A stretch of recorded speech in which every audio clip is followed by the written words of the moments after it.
Ya, Kesultanan Bulungan itu berdiri perkiraan sekitar abad 16. Kalimantan Utara tidak lepas dari sejarah Bulungan.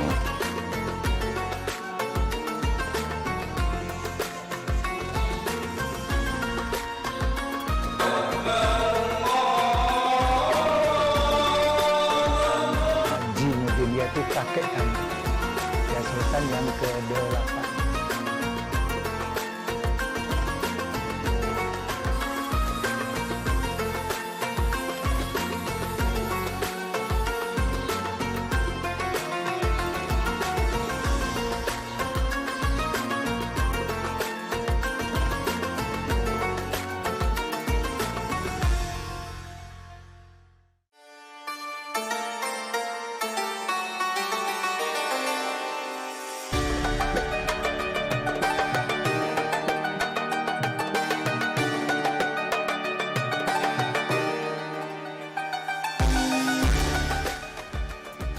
Di ujung utara Pulau Kalimantan, sebuah tirai peradaban membentang, menyimpan kisah ribuan tahun silam.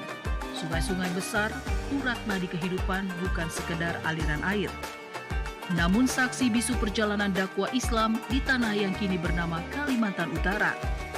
Dari rahim sungai Kayan inilah, cahaya Islam perlahan merekah, menyatu dalam serat budaya lokal, menenun harmoni yang tak lekang oleh zaman.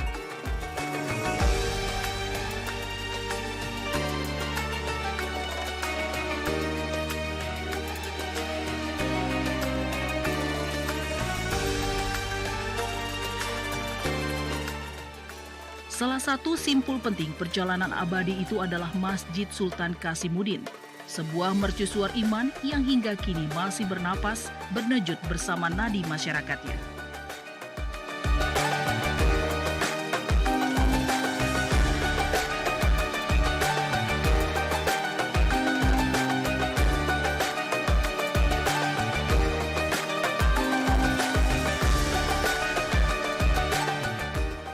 Islam menapakkan kakinya di bumi Kalimantan Utara bukan dengan denting pedang, melainkan dengan untaian kasih dan jejak para niagawan.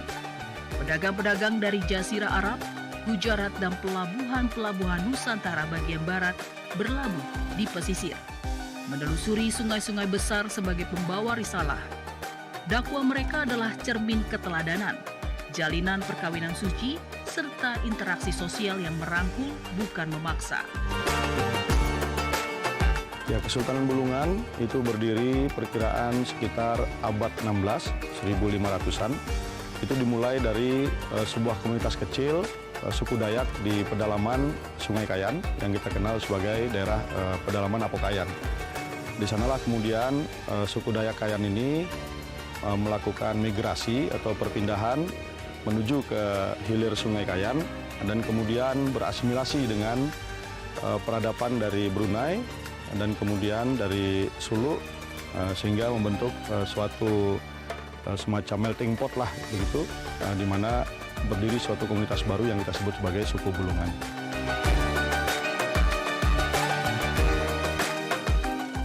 Kalau bisa dikatakan tokoh pendiri kerajaan ini itu adalah Datuk Mancang, seorang bangsawan dari Brunei, itu perkiraan sekitar 1500-an, ya, ketika beliau berasimilasi atau bersekutu melalui pernikahan juga dengan masyarakat Dayak Kayan yang sudah bermigrasi ke hilir Sungai Kayan. Yang dulu Dayak Kayannya ini dipimpin oleh Kuanyi dan kemudian turun-temurun sampai dia punya keturunan perempuan itu bernama Lahebara, dan kemudian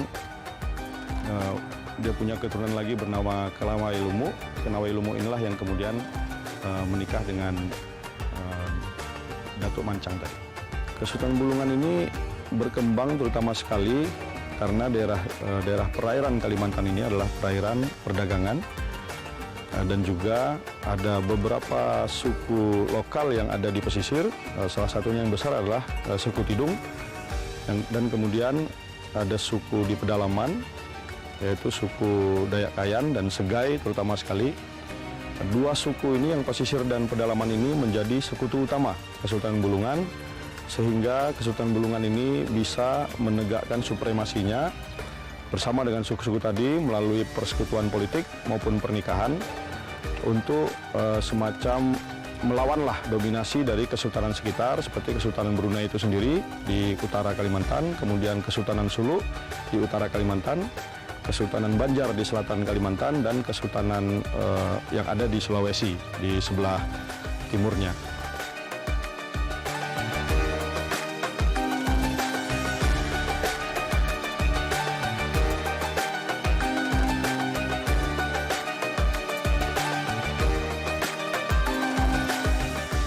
Kesultanan Bulungan ini menempati posisi strategis di posisi sekitar muara Sungai Kayan ini, yang mana itu perdagangan dari hulu berupa hasil hutan itu akan berkumpul di sini, dan perdagangan dari pesisir itu juga berkumpul di sini. Dia jadi memiliki posisi yang strategis untuk membangun kesultanan yang pada akhirnya menjadi kesultanan paling besar di Kalimantan Utara. Dan tentu saja dari posisi geografis ini, dia bisa mencegah serangan-serangan bajak laut yang dulu pada abad 17, abad 18 itu sangat rentan sekali di perairan kita, dan juga pengaruh Inggris di Malaysia, pengaruh Spanyol di Filipina, dan pengaruh Belanda di selatan.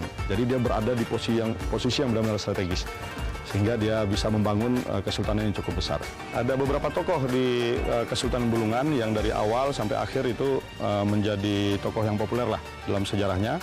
Yang pertama tadi sudah kita sebutkan, yaitu tokoh pendirinya, yaitu Datuk Mancang.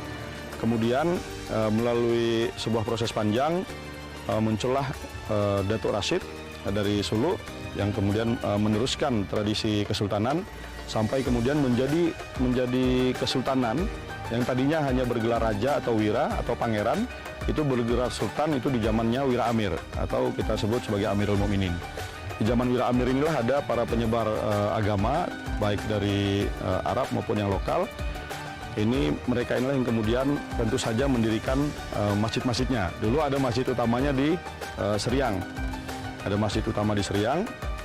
Terus kemudian karena pergeseran tempat ibu kota kerajaan, itu kemudian di zaman Sultan Datuk Alam Muhammad Khalifatul Adil itu didirikanlah sebuah masjid kecil di pinggir sungai, tidak di posisi Masjid Kasimuddin ini. Nah, kemudian baru di zamannya Sultan Kasimuddin, beberapa generasi kemudian, seiring dengan penemuan minyak di Tarakan, terus kemudian juga hasil hutan yang terus dikelola dengan baik oleh Kesultanan pada waktu itu, kemudian ada modal lah untuk membangun secara besar-besaran, perombakan besar-besaran. Di zaman Sultan Kasimuddin dibangunlah Masjid Sultan Kasimuddin sebagaimana yang kita ketahui posisinya sekarang dan bertahan sampai sekarang. Pada abad ke-18 hingga 19, syiar Islam semakin mengakar kuat berkat teduhan Kesultanan Bulungan. Para sultan dengan kebijaksanaan dan kearifannya menjadikan Islam sebagai pijakan utama kehidupan tanpa melunturkan kearifan lokal yang telah bersemi di sana.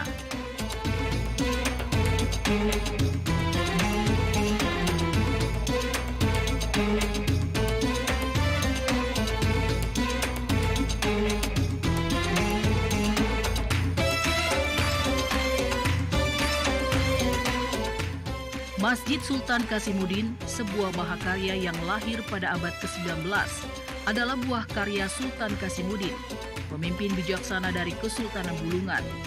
Dari bilik-bilik masjid inilah ajaran Islam disemai, musyawarah adat digelar dengan hikmat, dan keputusan-keputusan penting kerajaan dirumuskan, menjadi pilar keadilan dan kemakmuran.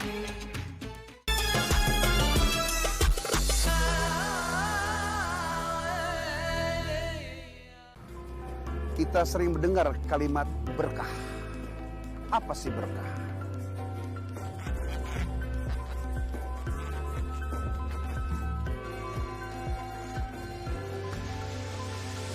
Ramadan merupakan bulan jihad, bulan kita berjuang, bulan kita untuk senantiasa menjadikan pribadi kita lebih baik.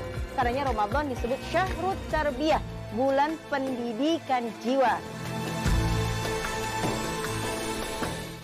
Bismillahirrahmanirrahim. kehidupan kita ini, Bu sekalian, ada dua dimensi, yaitu ruh dan jasad. Ibu hadir di sini karena jasadnya ya berada di dalam kondisi yang sehat. Tadi Teh Widi menanyakan apakah ada hubungan yang kuat tentang masalah afirmasi dengan realitas. Tentu ada, ya.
Pada zamannya, masjid ini melampaui fungsinya sebagai tempat sholat.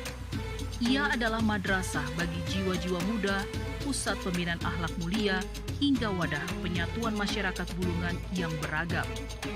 Hingga detik ini, masjid itu tetap berdiri gagah sebagai saksi bisu, penutur bisu perjalanan panjang Islam yang tak pernah padam di tanah Kalimantan Utara.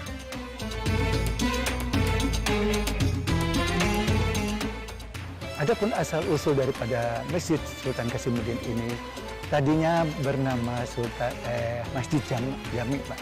Di awal, di era pada Raja Kedai Kesultanan, yaitu Sultan Hajimuddin, yaitu kakek kami, ya, Sultan yang ke-8. Pada saat itu, karena kita sudah Islam tentunya, daripada itu untuk mengumpul dan menyiarkan secara luas syiar Islam itu sendiri, maka dibangunlah masjid ini yang semula diberi nama Masjid Jami, yaitu Kesultanan Bulungan.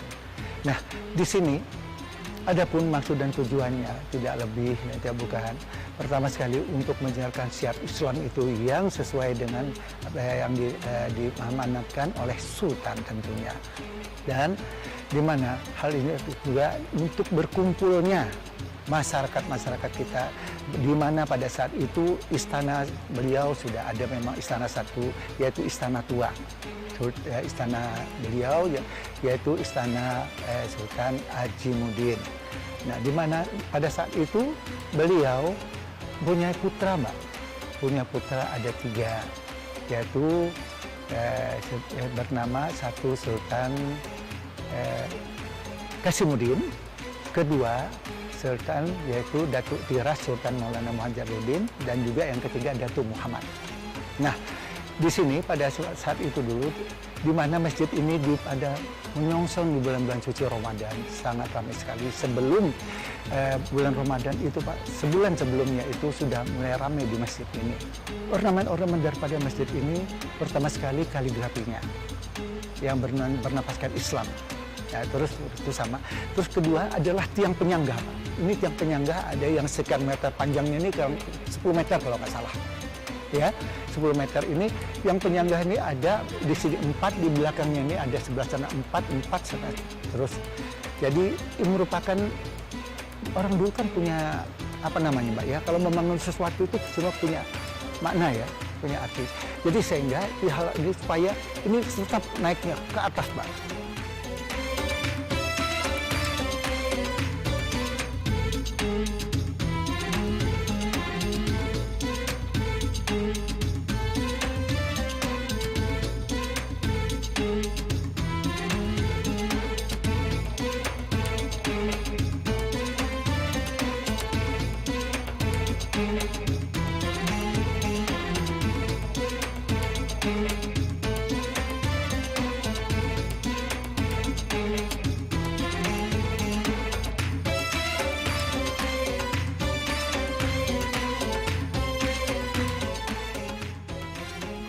memohon kepada Allah Subhanahu wa taala. Di mana Allah semuanya kita manusia aja peserta ya. Sebagai penerus saja, tetapi yang menentukan segala sesuatu adalah Allah SWT. Sesuai dengan kepercayaan Islam itu, di mana Islam itu kan percaya pada Allah Subhanahu wa taala. Nah, itu satu. Nah, kedua, kaligrafi, dan juga di sini ada mihrab ini. Mihrab ini di sini ada mimbar. Ukirannya pun juga maka ukiran khas dari Bulungan sendiri. Dan mihrabnya ini juga di depan ada gapura dulu. Ini gapuranya Mbak, di depan ini dulu.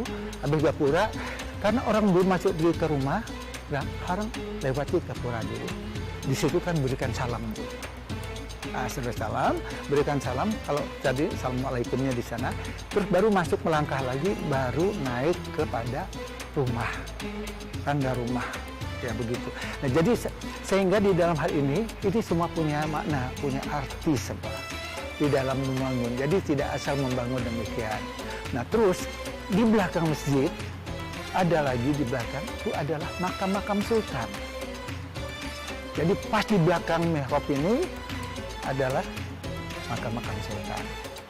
Jadi yang lebih dekat kepada mihrabnya masjid adalah Sultan Maulana Muhammad Jalaluddin, sultan terakhir, yang sultan ke-10. Nah, karena beliau ini banyak kiprahnya baik sampai beliau ke Banten untuk menunjukkan ilmu Islamnya bagaimana, ya. Nah, datang kepada Banten sepulang beliau dari Eropa, mampir di Sunda Kelapa, pada saat mampir ke Banten untuk memperdalam ilmu daripada Bapak semua. Makanya dulu di sini ada namanya kadi. Kadi itu untuk di istana, yang tugas beliau untuk menikahkan putra-putri dan kerabat sultan. Nah, itu satu. Sedangkan naib adalah pengurus masjid. Nah, pengurus masjid itu dengan ini menyatu, Mbak, dengan sultan apa-apa semua. Jadi laporan apa yang kira-kira kurang dan sebagainya itu lapor pada sultan. Nah, sehingga pembangunan masjid ini juga berlatar belakang di mana semua bahan-bahan ini, semua keramiknya itu dari Eropa semua, Pak, dari Belanda. Nah, dari Belanda sesuai dengan tehel yang berada di Istana 1, Istana Sultan Haji Muddin kakek kami. Sama dengan yang ada sekarang ini. Nah, jadi sehingga di era beliau ini, Bulungan Tanjung Palas ini dulu merupakan pusat ekonomi, pusat budaya, juga pusat sosial dan budayanya di sini, bukan di Tanjung Salor. Jadi semua difokuskan kepada Tanjung Palas karena kedudukan sultan di sini, istananya di sini, kan demikian, Mbak. Nah, jadi sehingga hal semacam ini dulu merupakan, dulu Mbak, kalau kita ngomong di sini berbayang, nggak usah pakai mic kita. Kalau ngomong di sini, ini berbayang suara kita. Sayang kita, karena apa? Terpengaruh usia barangkali, kan dibangun pada 1700-an ini, Mbak, dibangun di era Sultan Haji Muddin.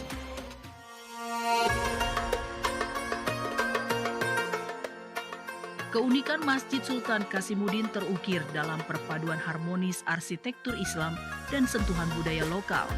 Jika dilihat dari luar, masjid ini memiliki 3 tingkatan atap. Satu atap berukuran besar, satu atap berukuran lebih kecil, dan satunya adalah kubah masjid.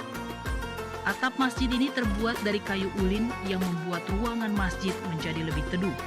Kayu ulin adalah kayu khas Kalimantan yang termasyhur akan kekuatan dan keabadiannya.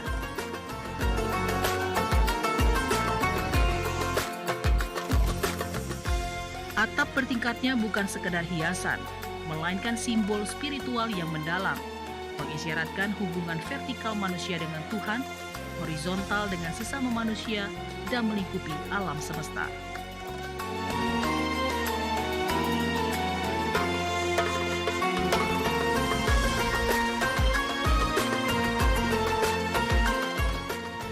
Ruang utama masjid berbentuk bujur sangkar dan mempunyai 4 tiang penyangga penopang kubah dan 12 tiang pembantu mengelilingi tiang utama. Konon, tiang-tiang tersebut merupakan sumbangan dari 16 daerah di wilayah kekuasaan Kesultanan Bulungan tempo dulu. Uniknya lagi, Masjid Kasimuddin tidak mempunyai jendela, namun memiliki 11 pintu yang terletak di sekeliling bangunan.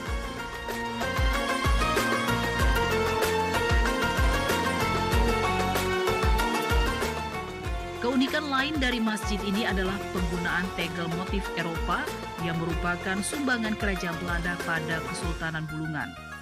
Itu menjadi bukti bahwa Bulungan pernah mendapatkan predikat daerah istimewa.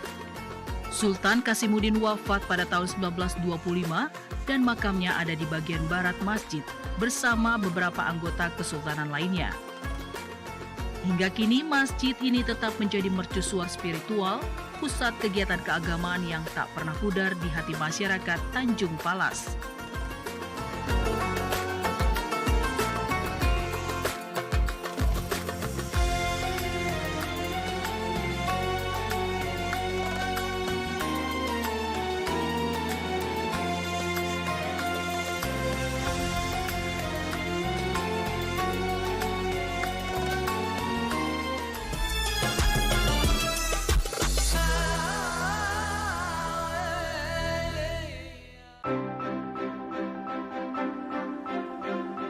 Jejak pembangunan, laporan perkembangan pembangunan dan capaian program pemerintah dari berbagai penjuru di tanah air yang berdampak langsung bagi masyarakat. Saya lebih enak, tidak perlu mencari kontrakan lagi. Rumah subsidi ini ya senang, sangat terbantu. Jejak pembangunan, live setiap Senin hingga Kamis, pukul 15.30 waktu Indonesia Barat.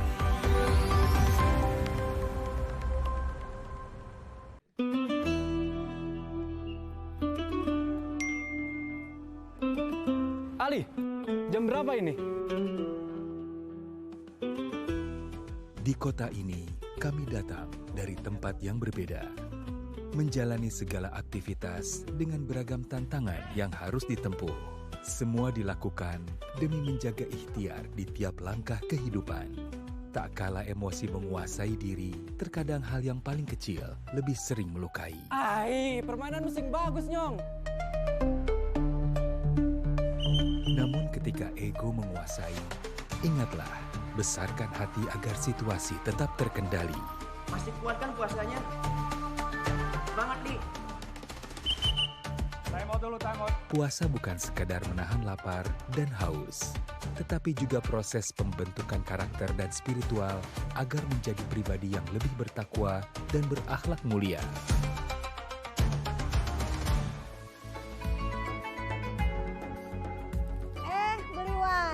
Puasa-puasa latihan juga beli? Betul Ibu, walaupun puasa, semangat jalan terus. Enggak buat takjilnya? Jadi pas ya Bu, makasih ya. Ramadan adalah momen yang menjadikan kita manusia yang lebih sempurna. Allahu Akbar, Allahu Akbar. Udah azan tuh. Alhamdulillah. Buka dulu kakak. Makasih ya. Ramadan, satukan hati dalam toleransi dan keberagaman. Keberagaman keyakinan adalah kekuatan bangsa kita. Ini sesuai dengan nilai-nilai luhur Pancasila. Mari kita terus pelihara toleransi dan hidup rukun demi masa depan Indonesia yang lebih baik.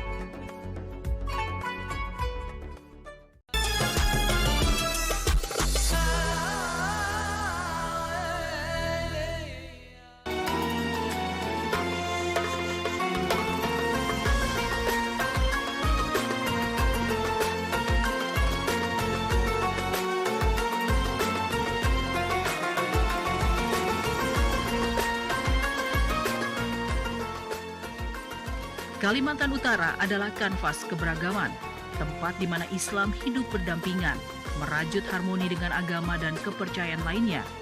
Toleransi bukanlah sekedar untaian kata, melainkan nafas kehidupan sehari-hari, warisan yang terajut dalam setiap sendi masyarakat. Sejarah Kalimantan Utara tidak lepas dari sejarah Bulungan, karena sebenarnya Provinsi Kalimantan Utara ini dulu adalah Kabupaten Bulungan yang lama ya. Ada Kabupaten Bulungan, mekar menjadi Kota Tarakan, Kabupaten Malinau, Kabupaten Nunukan, dan Kabupaten Tanah Tidung terakhir. Nah, 5 kabupaten kota ini pada 2012 bergabung menjadi sebuah provinsi. Nah, Provinsi Kalimantan Utara. Nah, jadi sejarah apapun, baik sejarah termasuk sejarah Islam, itu tidak lepas daripada sejarah Bulungan ya. Nah, kalau bicara sejarah, menurut yang kami pahami, yang kami ketahui, Islam di Bulungan atau Kaltara saat ini itu dimulai sejak kedatangan salah satu bangsawan ya, bangsawan dari Brunei ya, dari Kesultanan Brunei, yang mana saat sejarah itu dicatat di Brunei sana bahwa bangsawan ini mencari suatu daerah baru untuk dijadikan tempat penyebaran Islam. Nah, dengan beberapa rombongan pasukannya mendarat di salah satu pesisir Sungai Kayan ya, pinggir Sungai Kayan. Di sana bertemu dengan seorang putri bangsawan dari suku Dayak ya, suku Dayak Kayan ya.